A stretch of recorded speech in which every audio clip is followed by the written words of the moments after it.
बंगला दीजिए फिर कार दीजिए, पहले अपने बच्चों को संस्कार दीजिए। बंगला दीजिए फिर कार दीजिए, पहले अपने बच्चों को संस्कार दीजिए।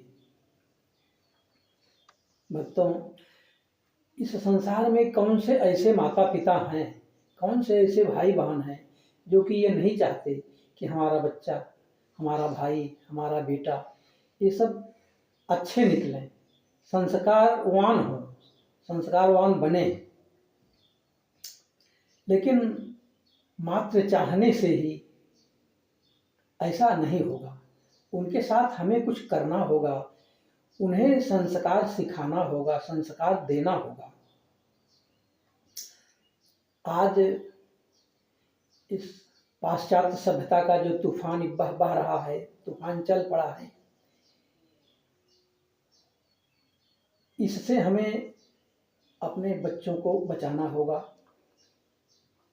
जैसे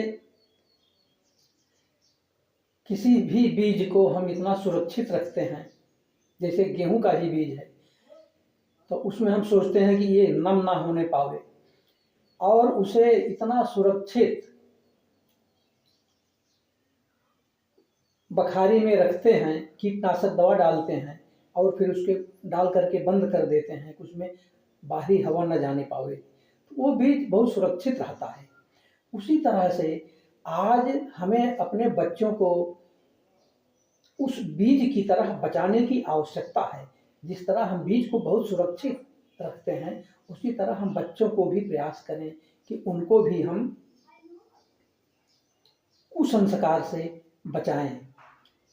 जैसे कि गरिष्ठ भोजन पेट में जाकर आज नहीं तो कल गड़बड़ी उत्पन्न कर देता है, उसी तरह से ये अश्लील चित्र, अश्लील साहित्य, गंदे साहित्य ये बच्चों के मन मस्तिष्क को उसी तरह से दूषित कर देते हैं कि जिस तरह से वो गरिष्ठ अन्न पता तो नहीं लगता, स्वादिष्ट बहुत होता है, लेकिन आज नहीं तो वो कल गड़बड़ी उत्पन्न करता है।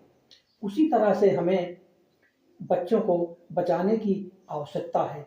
धन्य है भारत की माताएं, धन्य है भारत की माताएं, धन्य रही हैं और धन्य हैं, धन्य रहेगी। भारत की माताओं ने तो भगवान को आदेश दे दिया, भगवान को आदेशित दिया कि जब राम जन्मावतरण प्रसंग में आप पढ़ें कि जब भगवान चतुर्भुज रूप में कौशल्या के सामने प्रकट हो गए, कौशल्या तो आश्चर्यचकित हो गई। हाँ, तो भगवान ने खुद कहा, कही कथा सुनाई मातु बुझाई, जेहि प्रकार सुत प्रेम लहै। कही कथा सुनाई मातु बुझाई, जेहि प्रकार सुत प्रेम लहै।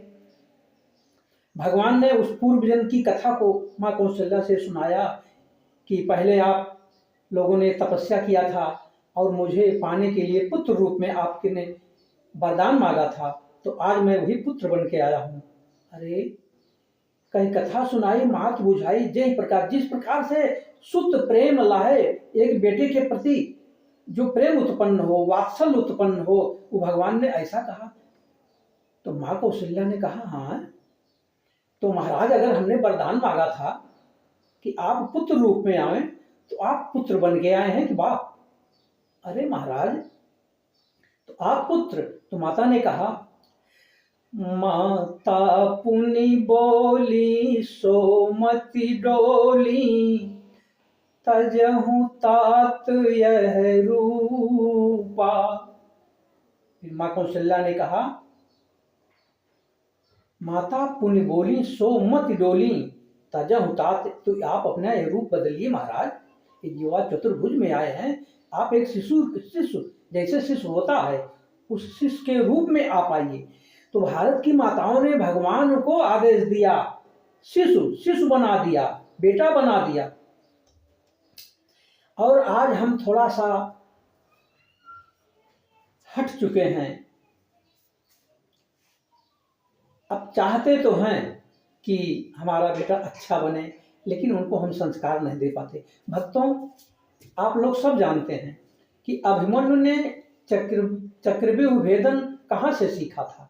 चक्रव्यूह भेदन, चक्रव्यूह तोड़ना, ये कला उसने कहाँ से सीखा था? किसी स्कूल में, किसी विद्यालय में नहीं। अभिमन्यु जब माँ के गर्भ में, पेट में था, तो उसी समय जब अर्जुन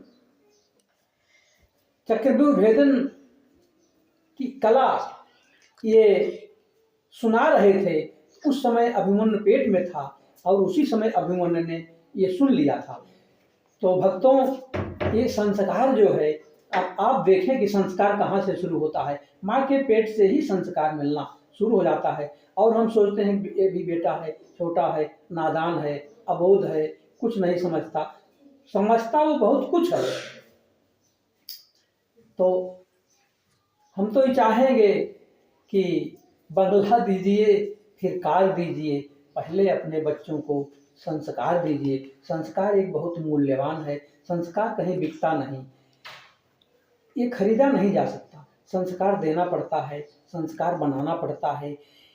भक्तों, आप लोग जानते होंगे कि मुर्गी जो है वो केवल अपने अंडों के ऊपर केवल बैठ जाती है और बैठने मात्र से उसके अंदर उसका बच्चा जो है वो तैयार हो जाता है, मात्र बैठने से। तो आज तो हम लोग इतना व्यस्त हो गए हैं कि अपने परिवार में अपने बच्चों के साथ 10 मिनट का समय नहीं दे पाते कि बच्चों के साथ बैठें, उनसे उनकी दिनचर्या पूछें, जानें। वो स्कूल से आए तो शाम हमको समय निकाल के पूछना चाहिए कि आज किस बेला में क्या पढ़ाया गया, कौन बेला खाली गई। इस तरह हम बच्चों के साथ बैठ के कुछ आपसी अच्छी चर्चा करें। तो संस्कार देने